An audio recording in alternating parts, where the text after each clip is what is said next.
We are living in a vibrating world made of matter. Matter is made of energy. The main function of energy is vibration. Vibration is a motion, movement. In vibration, there is the wave formation. Waves are moving up and down. Wave is a movement up and down. The down movement ends in the trough. Up movement ends in the apex of the wave. A wave has an apex and two troughs. Both the trough and the apex are turning points. They are not stable. There is nothing stable in this world. Everything is impermanent. That is what is meant by the Buddha's utterance, anicca, anicchata. Anicchata is translated as impermanence. Why is impermanent? Nothing can remain in the same position. Heraclitus, who lived in the 5th century BC, a Greek philosopher, said, "No one can step into the same river twice, because the river is in motion. Not only the river, everything physically in the universe is in motion. Like a river, it's a flux, a flowing, changing." In the 5th century BC, the Greek philosophers believed that matter is made of atoms. The Greek word atom means indestructible, immutable. They are not changing, they are permanent. But later, within the last century, scientists discovered that even atoms are made of vibrating energy, made of subatomic particles that are always in motion, rotating and revolving. And they found out electrons are moving round. It's a revolution, moving round the nucleus of the atom. The nucleus of the atom is composed of protons and electrons, protons and neutrons. And those protons or neutrons, they found out later, are made of quarks. Now, within the last 4 centuries, from 1970 to 1995, they are developed a physical theory called string theory, and they are cropped up 5 string theories that were amalgamated into one theory called M theory, or the master theory, in 1995. That is the latest discovery made by scientists about the nature of the material world. Dynamic material world. The word dynamic is used by the Buddha as anicchata. Everything is anicca, impermanent, changing. In science, dynamic means it's a motion that can be measured by 4 dimensions. The earlier dimensions are length, breadth and height. Later, Einstein introduced another dimension called time, because any motion is in time. There is a motion that is horizontal, moving right to left or left to right. And there is a vertical movement moving up and down or down and up. And there's another movement possible, backward and forward. Those are the three dimensions, three movements, and all those happens in that time. A wave is a movement in the vertical sphere. Because of time, its horizontal movement take place, because when it is going up in one place, it has to move that way. Therefore, moving is like a wave. It's moving horizontally, going up and down, but also moving in space called the horizontal space, motion. And that motion is referred to in Buddhism, Buddha's teaching, as samsara. Samsarana means motion. Everything is in motion. Everything is in vibration.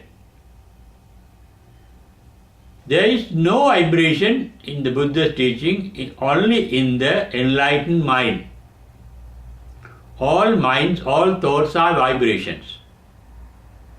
One thought is born to decay and die, and that is called anicchata. Anicca, yadaniccham tan dukkam, yan dukkam tadanatta. As said by the Buddha in the Yadanicca Sutta. What is impermanent means? Impermanent means yadaniccham tan dukkam, changing the position, the form. Every form is getting changed every moment, even in an atom. It's in a constant change of its form. Everything is changing. That is why nothing can retain a permanent identity. Vibration or the dynamism, universal dynamism called the universal energy that can be recognized as dynamism, is a very creative. Its creation is changing the form from one form to another form, and that is called Titassa Anyatatta Bhavisati in Buddha's description of that transformation of the universal energy. There is energy, energy is dynamism, and the activity with the energy is the transformation of energy. Titassa Anyatatta Bhavisati. Because of the constant transformation, nothing can retain a permanent identity. When this reality is realized, not as an idea, but as a fact that one can see, when one can experience. This really happens in the Buddha's discipline called meditation, bhavana. When you get absorbed in your own mind, in bhavana, in Buddhist meditation, one gets absorbed in one's own mind. Then it can experience how the thoughts are born to decay and die. Thoughts are made of 5 major elements referred to by the Buddha as panchakanda. They are called pancha upadana kanda. Upadana means pacha upadana. One aspect of thought is related to another aspect. That aspect is related to another aspect. In the vibration or in the wave formation called thought formation, thoughts start with rupa. Rupa means stimulation of a sense organ. When we see something, the eye gets stimulated by the reflection of the light from the object that one sees. The light reflected by the object of vision comes in contact with the eye, and the electrons in the light waves and the electrons in the atoms of the eye get charged. The getting charged generates heat, and that heat is experienced as sensation. Rupa, Vedana means sensation. It can be a pleasant sensation, unpleasant sensation, or a neutral sensation. Pleasant sensation is called Sukha Vedana. Unpleasant sensation is called Dukkha Vedana. And the neutral sensation is called Adukkam Asukha Vedana. In one of the three forms, we get the sensation. With the sensation,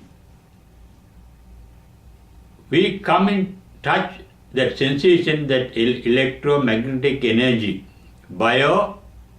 electromagnetic energy that get generated with the rupana or rupa, called stimulation of the sense organs, produce the electromagnetic sensation called Vedana, and also it gives a signal to the memory cells in the brain. When I see somebody or something, the memories with regard to that particular object get opened up from the hard disk called brain. Then we recognize that figure as my father, mother, or daughter, or son, or wife, or husband, or friend, or enemy. Cognition is sensation of the eye organ. Recognition is the activity of the brain. With the recognition, there crops up a process of thinking, thought process that is called sankhara. Any thinking can be, in a lay person, can be benevolent or malevolent, can be wholesome or unwholesome, can be good or bad thought.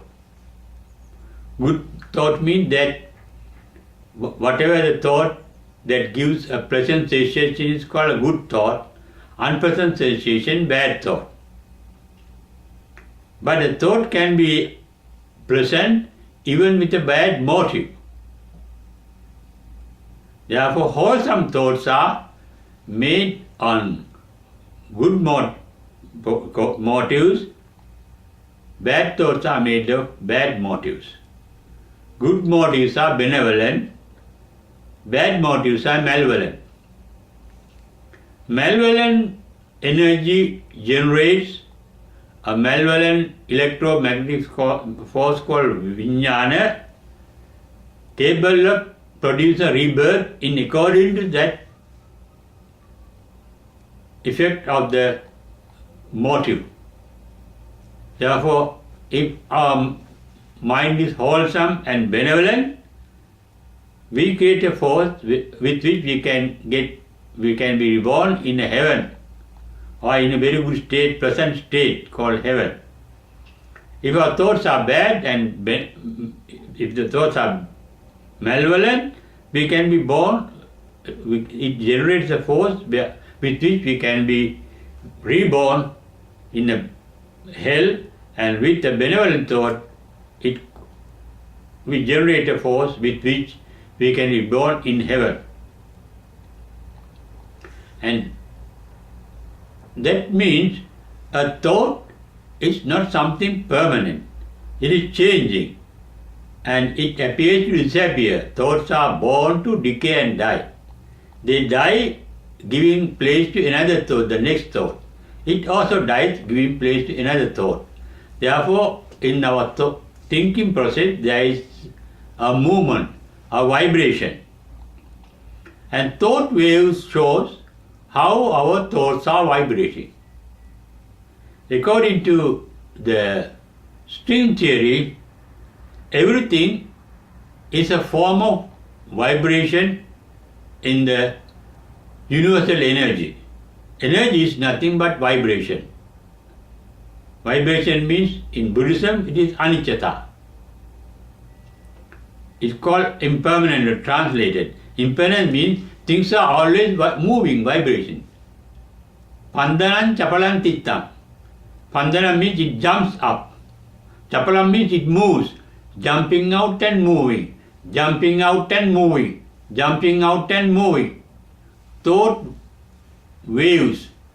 Thought waves can be detected by modern machines, scientific machines that can read thought waves, heart waves, vibrations, wave formation. And the difference between different particles are due to the different patterns of vibration, according to scientists. Protons are different from neutrons because their vibration patterns are different. Protons and neutrons are different from electrons because their vibration patterns are different.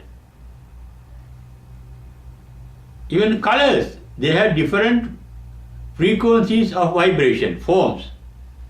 Red has a particular frequency, blue has another frequency of vibration, movement.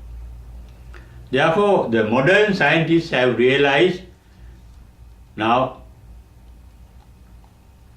the entire universe is an orchestra of vibrations, orchestra of music, always vibrating. It is the vibration, it is the change, anicca, dukkha, anatta. That is the reality of the world. The Lakkana means the triple reality of the world according to Buddha is everything is dynamic, everything in a state of changing. Therefore, nothing can retain a permanent identity. That means nothing has no reality, no real form. That we are attached to things that are unreal, illusions. There is no reality. Nothing can retain a permanent identity, whether animate or inanimate. They appear to be permanent, but really they are not permanent. We all are born to decay and die. We are not the babies that we were born. We were not the small children, the kids we were. We were not the young people that we were in our youth. After old age, we may decay further and we die, we may become dead bodies. Things are changing. There is a pattern of vibration. So are the pattern of vibration, the orchestra of music in the whole world. Things are changing. But Buddha has realized a state that is not changing, that is not vibrating. In his last advice to the Subhadda, Buddha said, it is given in the stanza uttered by the Buddha is given in the Malavagga Dhammapada. Samano natti bhaire, akase padannatti. There is nothing in Nirvana, but once we have realized Nirvana, Nirvana is nothing material in Nirvana. It is free from all the material vibration. No vibrations in Nirvana, akase padannatti. Elements are vibrations. No vibrations in Nirvana.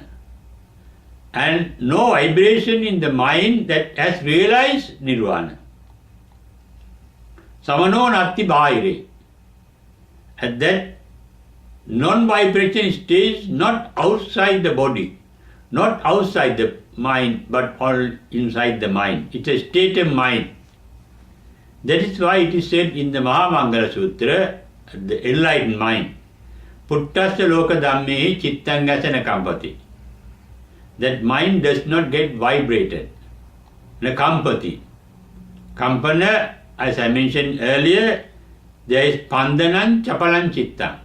Pandana is moving up. Chapalam means moving sideways. Up move means moving up means pandanam means vertical movement, up and down. Chapalam means horizontal movement. Free from both movements. And going forward and backward also.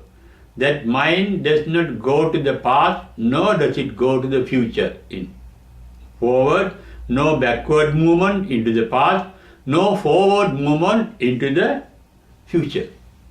What is desire? The mind imagines something in the future. I don't have it now, I want it. What is greed? I don't have it now, I want to have it in the future. The mind is advancing into the future from the present moment. I remember something in the past, some good thing or bad thing done by somebody. With it, the mind gets attached to some form, mental image, or resent some mental image. That is moving backward. All our thoughts are based, as laymen, on the memories of our past. No thinking is possible without touching upon the past. And no memory, no thinking take place without projecting our memories into the future. We think of things that we like, desire. We think of things that we dislike. Both likes and dislikes are memories of our past. Then when you like something or dislike something, the mind is moving backward into our past. At the same time, it is projecting itself into the future, unborn future. Past is dead and the future is unborn.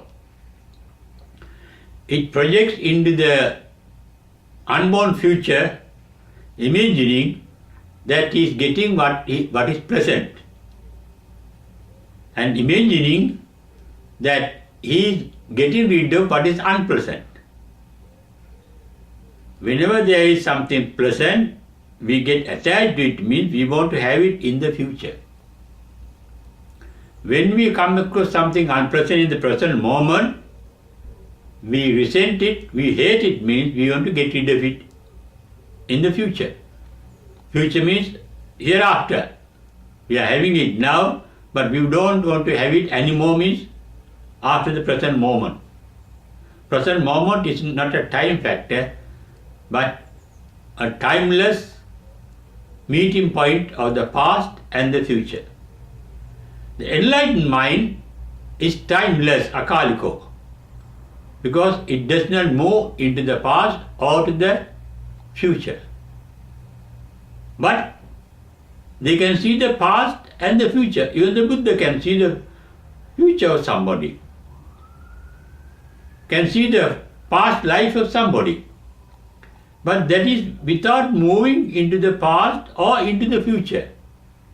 They see everything here and now,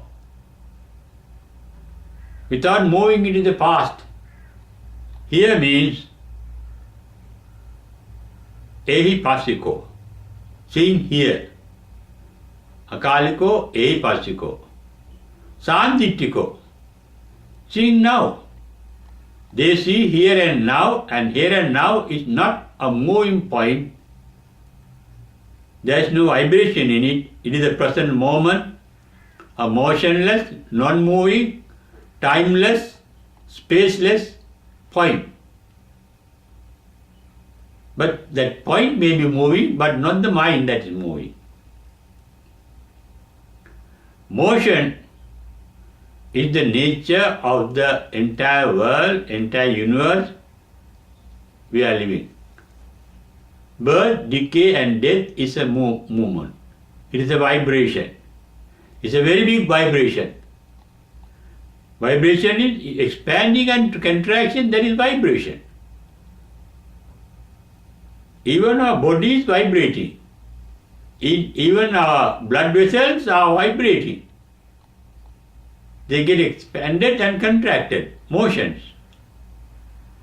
Our heart, our lungs, they are expanding and vibrating. It is only 1929 that Edwin Hubble discovered with a telescope that even the universe is expanding. Galaxies are moving very fast from each other, moving away from each other. The universe is expanding. It was only 1929 scientists discovered the universe is expanding. But the Buddha, in number of discourses, about 2600 years back, uttered this universe.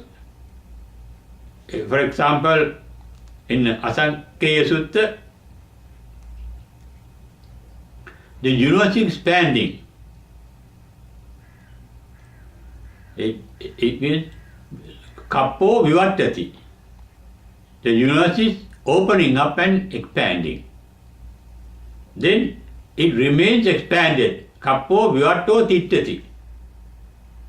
After some time, with the big gravity, it gets again contracted. Contraction of the universe is called kampo samvatto. Kappo samvattati. After samvatta, it remains contracted. Kappo samvatto tittati. This is what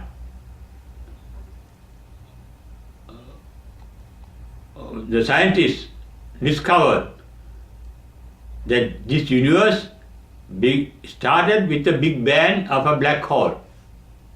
With the expansion of the black hole into the present universe, it is still expanding. Kappo vivattati, opening up of the universe by the explosion of a black hole. And it turns back into a black hole again. Kappo samvatto tittati, contraction. It's called Big Crunch.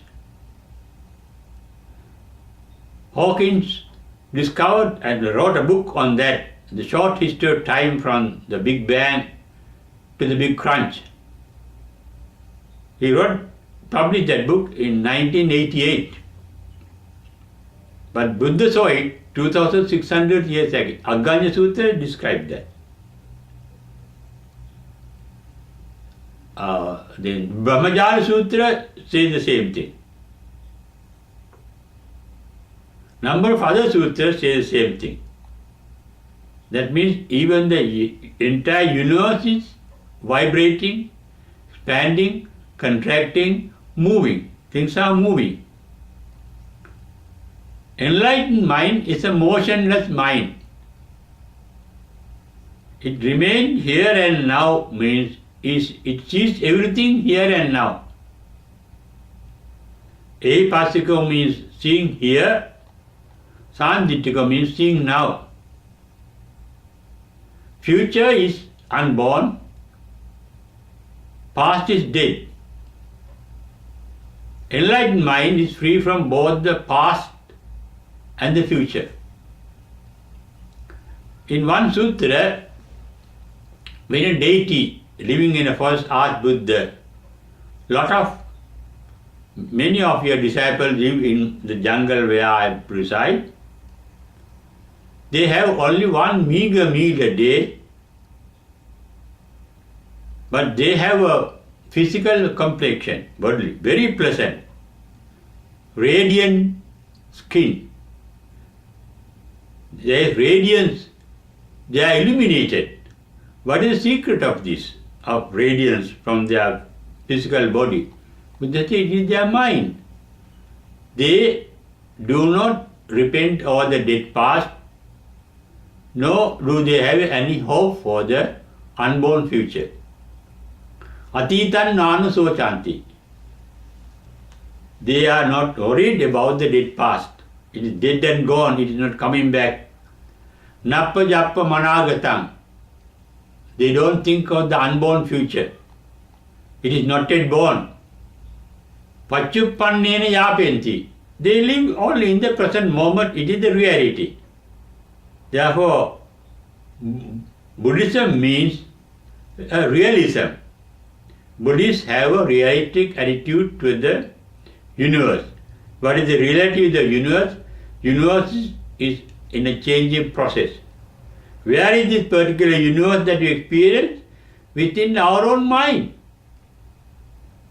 That is why in the Rohita Sutta, Buddha said, our entire universe, the world, is within this one fathom body. Fathom is about 6 feet long physical body.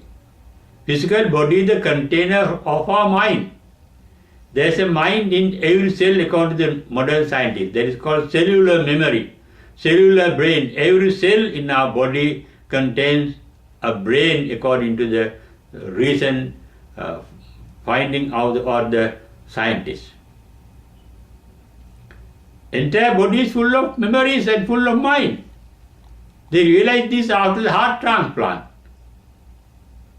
When the heart is transplanted from one person to another person, the tendencies, the memories, the capacities of the person who donated the heart goes back to the person who received that heart.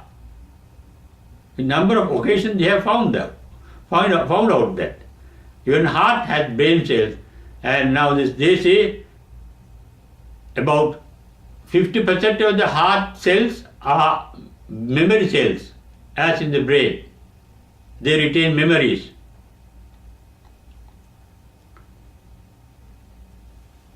This means we are living in a world of memories.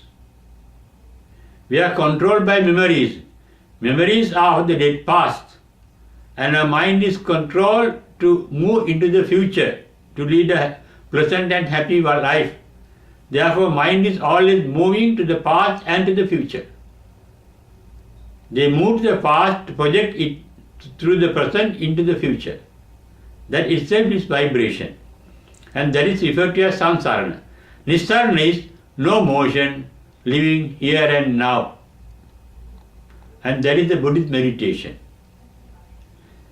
That is the advice given by the Buddha to the ascetic called Bahya, who has a nickname called Daruchirya. When you see something, just see it, don't think of it. If you were to think of what you see, you have to go back to the memories of the past, and you have to think of it expecting something from in the future, with attachment or with resentment. No. Be sensitive to the sight. Ditte dittamattam bhavisati. Be sensitive to the hearing, the sound. Sute sutamatta. Be sensitive to the vibration or the stimulation of all other sense organs like tongue, nose, skin, brain, or the mind. It's a sense organ, sensation. That is the path to enlightenment as well as the state of an enlightened mind, non-vibrating mind. Puttasa loka dhamme chittang asana kampati. They are in touch with the world, but there is no vibration in their mind.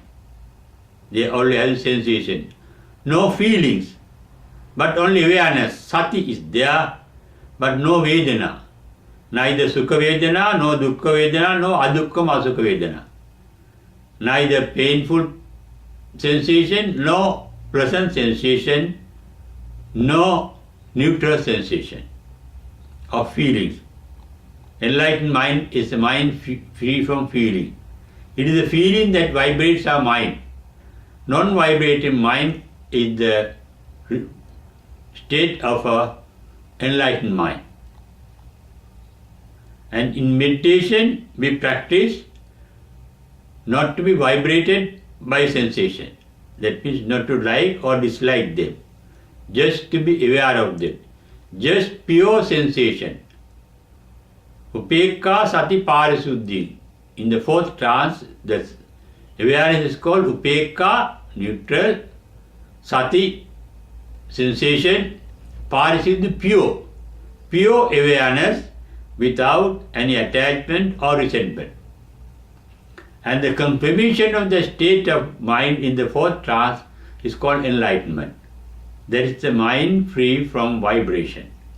But we all live in a world of vibration, full of vibration. Even the universe is vibrating, expanding and contracting. Atoms are vibrating. Subatomic particles are vibrating. There is nothing static or permanent in this particular world.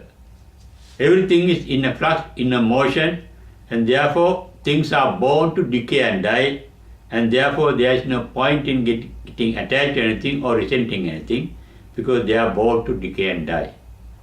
And such a mind will come to a state of non-vibration. A mind without thought waves that can be detected by modern machines as vibration. No radiations that are vibrating.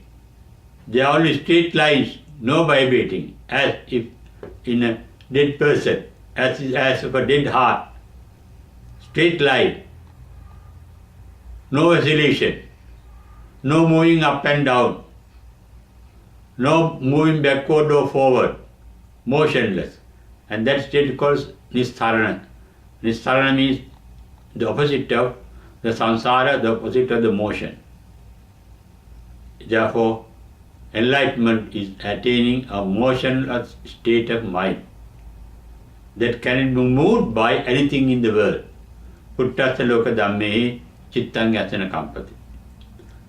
Such an enlightened mind we can have maybe for a few seconds, maybe for a few moments, or even hour or so, we can retain it. The more we practice non-vibrating, silent, tranquil mind, it is called samatha bhavana, to tranquility, the permanency of the tranquility.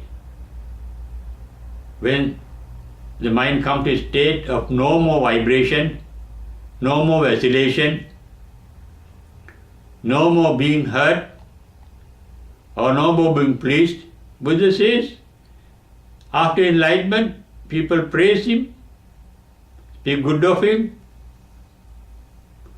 help him a lot, give him a lot of presents, donations, but he is not overjoyed by any of those things. His mind remains the same. People scold him, speak ill of him, hurt him, but his mind does not get disturbed by that. That is what the Buddha said in his Alagat Dupa Sutra. We too can, though we may not be enlightened, we too can practice such a mind free from vibration or free from movement of feelings, of desires. A desireless mind, a tranquil mind.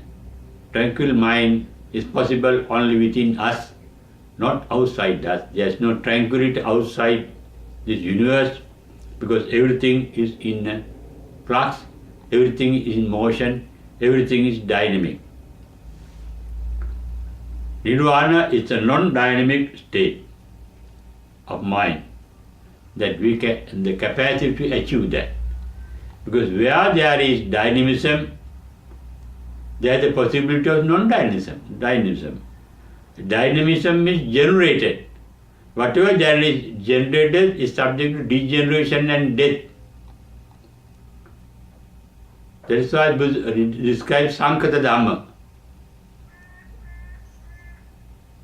Pado panyayati, vayo panyayati, titasa anyatatta panyayati.